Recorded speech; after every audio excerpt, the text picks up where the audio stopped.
আসসালামু আলাইকুম রহমতুল্লাহ বারাকাতু। বন্ধুরা কেমন আছেন? আজকে আমরা কথা বলবো কোরআন তেলাওয়াত করাকালীন অবস্থায় যেই সেজদার আয়াতগুলো আমরা পড়ি, তেলাওয়াত করার পরে সেই আয়াতগুলোর জন্য ওয়াজিব হয়ে যায় সেজদা। সাধারণত আমরা জানি কোরআনে 4টি সেজদার আয়াত রয়েছে। সূরা সেজদার 15 নম্বর আয়াত, যেটি 32 নম্বর সূরা, সূরা ফুসসিলাত এর 35 নম্বর আয়াত, যেটি 41 নম্বর সূরা, সূরা নাজমের 62 নম্বর আয়াত, যেটি 53 নম্বর সূরা, সূরা আরাফ এর 19 নম্বর আয়াত, যেটা 96 নম্বর সূরা। এই সূরাগুলোর এই আয়াতগুলো যখন আমরা তেলাওয়াত করব তখন আমাদের জন্য সেজদা ওয়াজিব হয়ে যায়।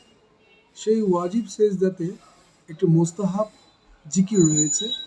এই মুস্তাহাব জিকিরটি সকলের জানা উচিত। যারা জানেন তারা তো ভালো, তারা অন্যদেরকে জানিয়ে দিবেন, আর যারা জানেন না তারা আমার মাধ্যমে আজকে জানেন।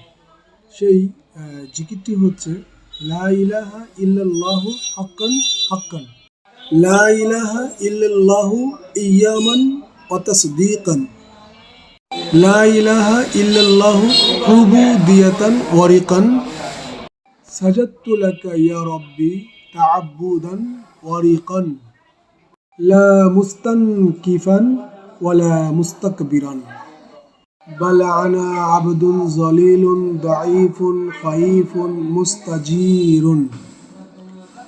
এই জিকিরটি ওই সেজদারত অবস্থায় পড়াটা মুস্তাহাব। এই মুস্তাহাব কাজটি আমরা যত পালন করব ততই আমাদের কোরআনের তেলাওয়াতের জন্য বিশেষভাবে গুরুত্ব ও ফজিলত আমরা পাব।